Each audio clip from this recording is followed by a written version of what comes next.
Hello, I'm Vicky Welsh of Bristol Nordic Walking. I've had nearly 10 years personal training experience, and I'm going to use that knowledge to help you tone, shape and sculpt your body. I'm going to show you the correct technique for various different exercises to target your arms, your posture, your back, your waist and your legs. First up are the warm-up exercises. This helps you get mentally focused and your body ready. So first of all, you're going to start by doing some shoulder rolls, 8 to 10, backwards and then forwards. That's it. Make sure that your posture is good, that you've got a nice tight tummy there, really thinking about how you're standing. Weight evenly distributed between your feet and then forwards, Roz, that's great. Just nice and fast, going into the next set of exercises, which will be a rotation either side, mobilizing here your back. This isn't a challenging exercise, it's just getting the body ready. Okay, once you've done that, let's just do some cross stretches across to get your shoulders and your arms mobilized. Again, 10 to 12 of those. Nice one. And as soon as you've done those, then you're going to go into some knee raises. So it's like marching on the spot. The higher you get your knees, the better it is for pumping the blood into the area. Excellent, Roz. How's it going? Feeling great. Good, good. Okay, from the knee raises, go straight into the heel kicks behind you. Good. Again, 10 to 12 of each exercises and then go into a few deeper squats. With the squat, what you want to make sure is that your bottom comes right back and that your knees don't stray across the front of your toes. So sideways on position of Roz, perfect. This is a warm-up exercise, so do it nice and fast. Looking good, great. Excellent. And the last thing, just to get yourself really prepared, is a bit of jogging on the spot. And let's get going. This section is all about your waist. How to flatten your stomach, how to nip in the sides of your waist so that you've got a sculpted, strong central section. There are 4 exercises and the first one is called ab crunches and it's down on the mat. Fantastic. So Roz, can you put your legs up into the air as though you're in tabletop position? So with this exercise, the first thing to do is your thighs need to be straight up into the air and then your shins and the lower leg in a horizontal position. Now for some of you, this in itself will be enough of an exercise because it really is putting a bit of a strain on your lower back. How's it feel, Roz? Yeah, it's quite powerful already. You can feel it. Yeah. So with this exercise, don't forget you've got to really hold your stomach section here really tightly. You don't want to start arching up. You almost, with this exercise, actually you want to push your lower back down into the mat. Keep it really strong. Okay, if you're comfortable with this section here, the next level is to start doing some crunches. So Roz, you're going to put your hands beside your head. Excellent. And you're just going to roll up the top of your body, good, your torso, and you're trying to get up towards your knees.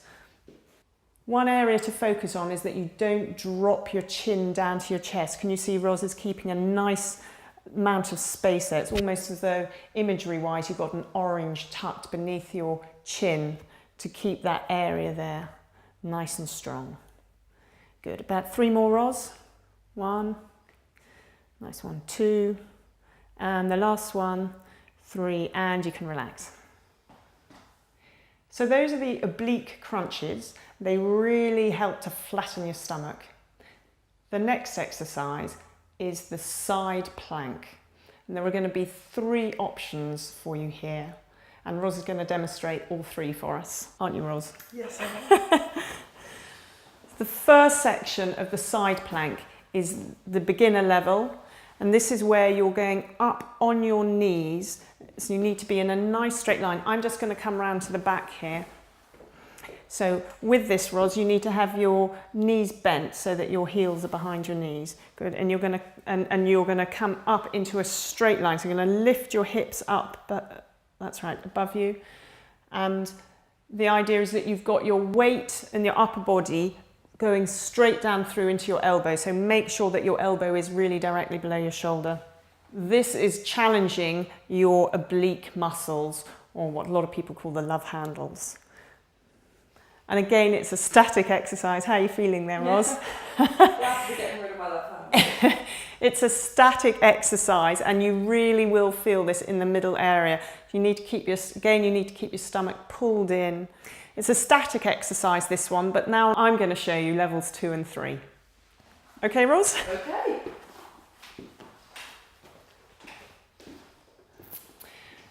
So with level 2, this is a full side plank position. So you need to be in a straight line. Again, you're going up onto your with your shoulder above your elbows here. So you're going up onto your elbows there, and you're in a completely straight line all the way from your head down to your toes.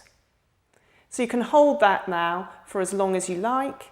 But the next level, if you want to go even further, is where you start dipping your hips up and down. Now this really challenges your waist.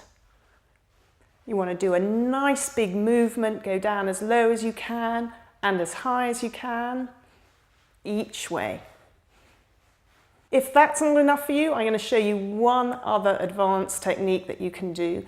I call this the threading. It's a Pilates type exercise, so some of you may be familiar with it. So you have your hand up in the air, and the idea is that you're going to thread it underneath your waist. So let's just do 3 more of these threads. 1, 2, last one, 3. And I'm going to drop down, but don't forget, you need to do the other side as well. So that's the end of the side plank or the oblique raises, and they really do get quite nicely and deeply into your side of your waist. You'll love them. The next exercise is the V twists. A word of caution here, if you've got a tender lower back or a sore lower back, then you're probably better missing this one out, because it does put quite a bit of strain on the lower back. It is, though, fantastic for nipping in your waist. So here we go. The first thing with the V-twist is that you want to be sitting nice and squarely on your bottom, and for level 1, you've got your feet on the mat. Put your hands together like this, forming a fist, and the first exercise you're going to do is twisting left and right. The idea is to actually try and get as close to the mat as you can. With that exercise, you have to really hold your stomach in tight, because that's what protects your lower back. So if you find that comfortable, that exercise, you can use a little weight. I've got one just here. So this is a 2K weight here, but you can use a water bottle. And again, you can use this is still level 1, but just with a weight. Instead of just your fists, you've got the weight there. It's almost easier because you've got the momentum of the weight pulling your hands down towards the mat.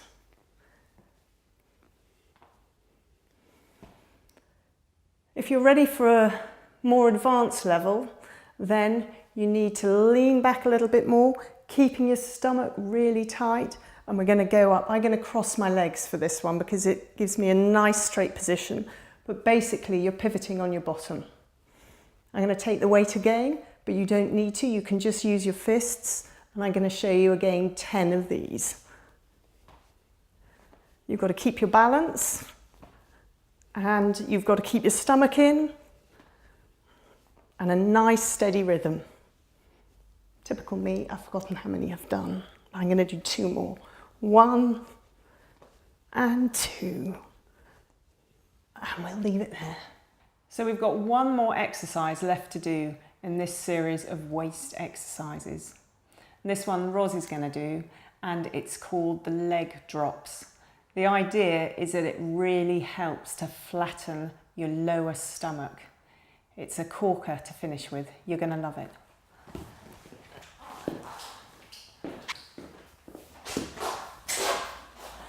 Squeaky shoes. So for this last exercise, you need to be lying flat on your back. You can have your hands down beside you for support, although I will show you later on how you can have them, how moving your hands around actually changes the difficulty level of this exercise. So Ros's legs are pointing straight up into the air, her feet are pointing towards the ceiling. So the aim of this exercise is it's to work the lower abdomen. And what Ros is going to do is she's going to do alternate leg drops. So Ros, before you begin, you can either have your legs straight going down or you can bend them. And I would suggest to begin with that you bend your legs at the knee to begin with, because that's a slightly easier version. So you're dropping one leg down and the opposite one. Excellent. And you keep alternating with this, making sure that your back is nicely pushed down into the mat. That's perfect, Ros. You can almost just tap your heel on the mat, so you kind of know where the mat is. You want to get the maximum amount of benefit. Good. Okay, so now Ros is going to go into the straight leg drop down, because that's a slightly harder movement. Perfect. Good. Don't forget to keep breathing. It's easy to forget. So Ros is going to demonstrate a couple of those, and then, Ros, can you let me know how much harder it feels when you move your hands, so cross them over your body. That's it. So you've moved the support of your hands. How does that feel? Much harder. Yeah. So you're having to stabilise your body now as well, whereas your hands were doing the job for you. Good one. Right, I think 2 more of those and we're done. 1, last one, and relax. That is the end of the waist exercises.